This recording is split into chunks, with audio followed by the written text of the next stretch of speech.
Ladies and gentlemen, please welcome back Kris Bryant. So yesterday, why am I so far away?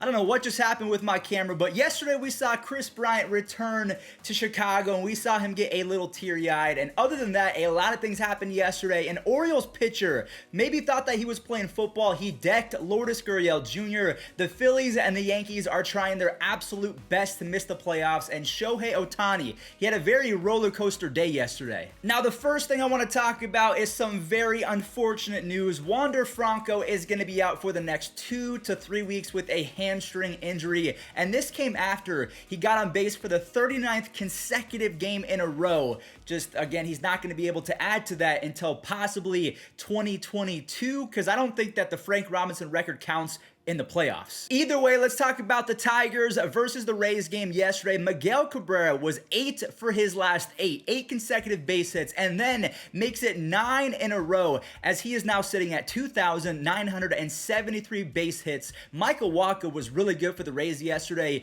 He's good one day, he sucks the next 2, and then he's elite on the 4th start. He doesn't make any sense. He tosses 5 solid innings with 6 strikeouts, and then Eric Haas, he connects for his 21st home run. Akil Baddoo, he trips, but he puts the trip in triple. He now has 7 on the year, which is number 1 in all of Major League Baseball. And speaking of number 1, Jeimer Candelario brings in 2 on a double, so he now has 40 doubles, which is number 1 in all of baseball. Ji-Man Choi, he grabs the lead back, but Jonathan Scope hits a grand slam, and Victor Reyes, he belts a 3-run home run. So the fact that the Tigers kind of embarrassed the Tampa Bay Rays, the best team in all of baseball, maybe not named the Giants or the Dodgers, that's a good sign. Moving on to the only walk-off from yesterday, we have the Pirates facing off against the Nationals. Riley Adams, he triples in Carter Kieboom, and Riley has been great ever since they traded for him. A .317 batting average in 25 games. Lane Thomas has been good as well. He drives in an RBI, and he's batting .314 in 24 games. Ke'Bryan Hayes, he puts a small dent in the deficit on a sac fly, and Anthony Alford hits his 5th home run, which ends a pretty solid day from starting pitcher Josh Rogers. He goes almost 7 innings with 8 hits, only 1 strikeout, so a very weird performance, but he only gave up 2 earned runs.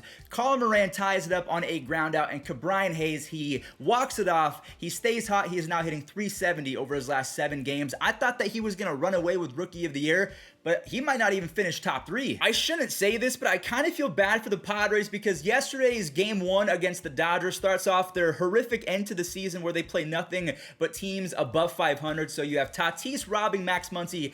Kind of. He doesn't play right field, so I would consider this a web gem for a guy that never plays the outfield. He then plays with the crowd a little bit, but on the next time that Max Muncy put a ball into the air, he couldn't rob this one. That was number 32 on the year for Max Muncy, and Chris Taylor, he drives in the 3rd run of the day for the Dodgers on a sac fly and makes a nice grab of his own in the 5th inning. And Julio Urias had 7 strikeouts and 7 shutout innings, and Blake Treinen, I mean, he has 28 holds on the year. A hold is basically where you come into the game before the relief pitch, and Kenley Jansen, he collects save number 31, and I just want to mention that Urias is 17-3 with a 2.98 ERA. So there's a lot of other pitchers with an ERA below that, and it just goes to show you wins and losses, it doesn't matter anymore. So we just saw the Padres lose. Now, if you're a San Diego fan, you need the Reds to lose, but they didn't yesterday. Eugenio Suarez lifts off for his 26th home run. He has 70 RBIs, so when I say that out loud, you're thinking, that is really good.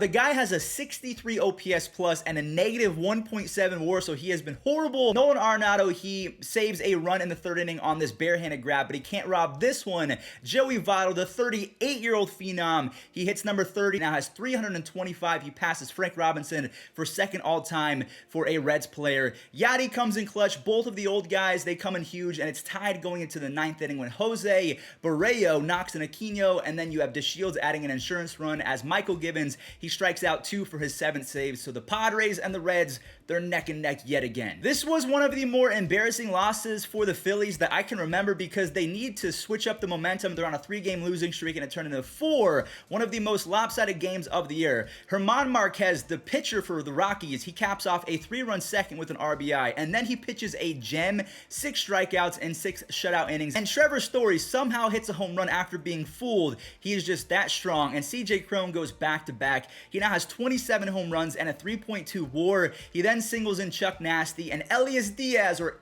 Elias, I can't remember how to say his first name, hits his 17th home run of the year, his second grand slam of the season. The Phillies have lost 4 games in a row, and honestly, it's like a shake your head moment. What are the Phillies doing? And I say that because the Braves are playing a whole lot better as of late after scuffling 2 or 3 weeks ago. They were going against the Marlins yesterday. Now, it didn't start off that hot as Jesus Sanchez destroyed, and I mean that, destroyed a ball.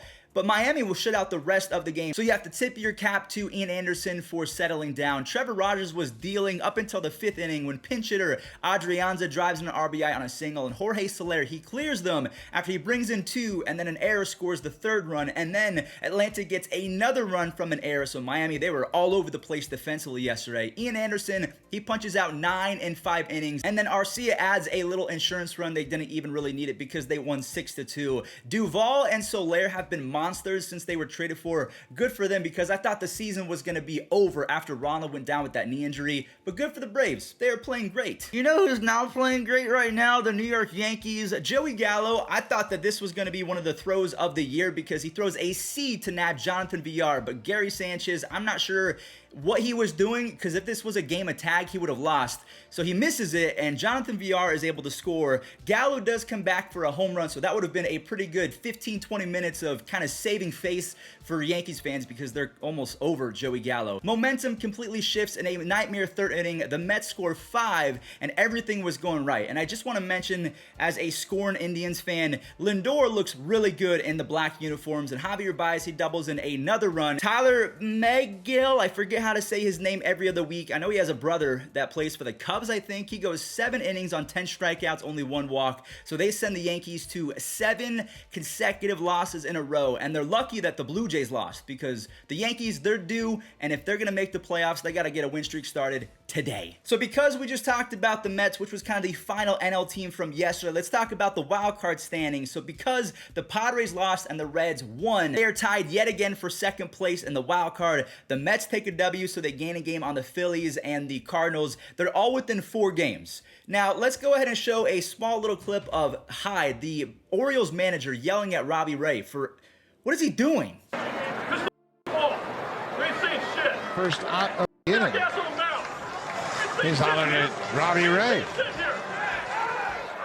So that was in the middle of the game, and before that happened, Cedric Mullins went lefty-lefty versus Robbie. Cedric now has 28 home runs and 28 stolen bases. He's going to get 30-30. McKenna punches a 2-run shot, and then like we saw, the Orioles manager was cursing at Robbie Ray, and it looked like Robbie Ray got angry as he strikes out the hitter. Just very weird activity, and we're not done with weird activity yet for the Baltimore Orioles. But I do want to shout out Chris Ellis. He was good yet again. He works around 4 walks. He only allows 1 earned run in 5 innings, and a bod.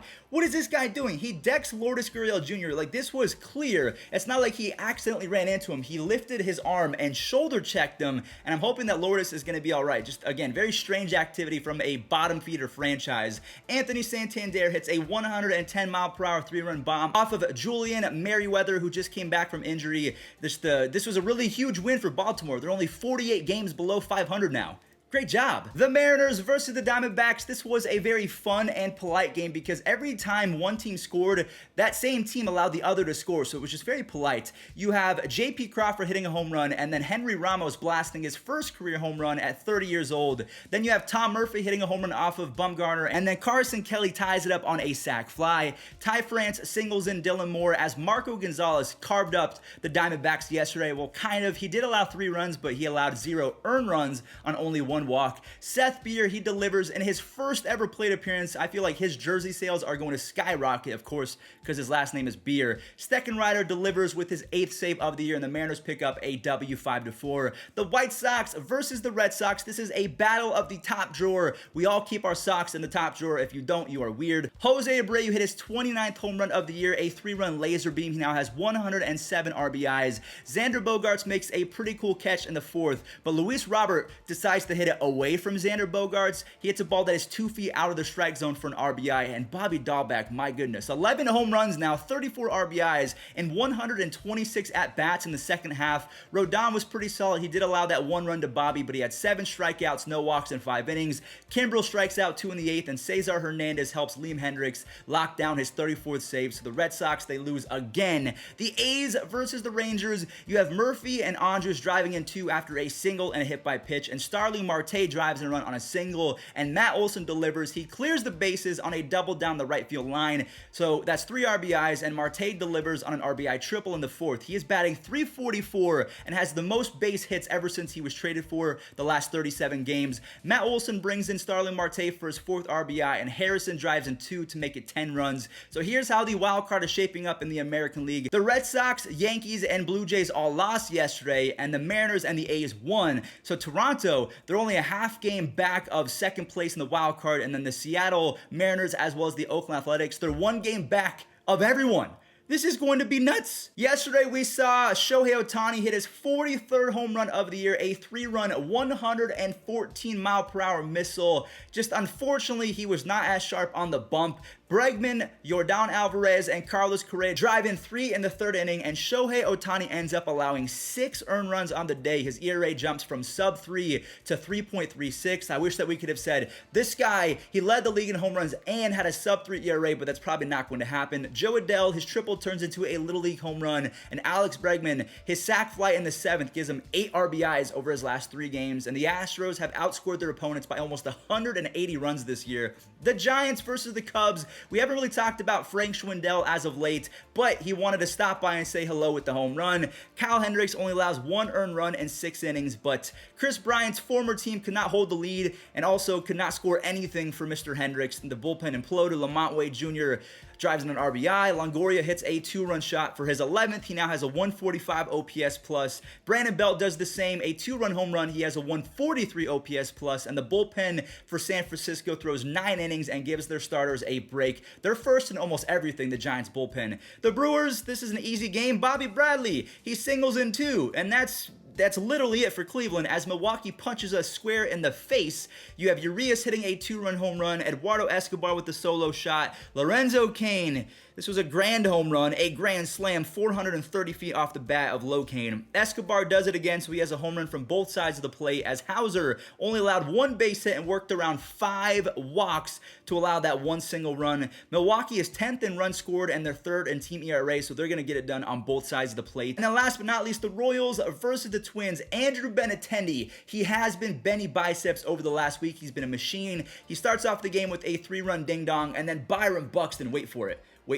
460 feet as Josh Donaldson rips a 3-run shot to catapult the Twins into the lead. Michael Taylor then drives in Benny Biceps to tie it up in the 4th, and it stays tied all the way until the 11th when Benny does it again, a leadoff, I can't believe we're still saying that in 2021, a leadoff 2-run home run because of that Mickey Mouse RBI. Andrew Benintendi now has 11 RBIs over his last 3 games, and Greg Holland actually got the save. That does it for today's MLB recap. Again, never forget, a day like today is something that we should all hold each other a little bit closer and realize that the world is messed up, but I think that we can all keep on moving forward and just try to be nice to each other, which is hard to do on the internet, but that's my challenge for you guys today. Stay safe out there. Thanks for everything, and enjoy this day in MLB history. 2-1 pitch from Shaw into left center. There it is. Rose has eclipsed Cobb. That's number 4,192.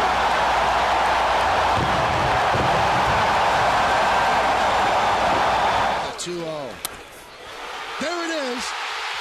For 72 years, Lou Gehrig has been the Yankees' all-time hits leader. Now, it's Derek Jeter.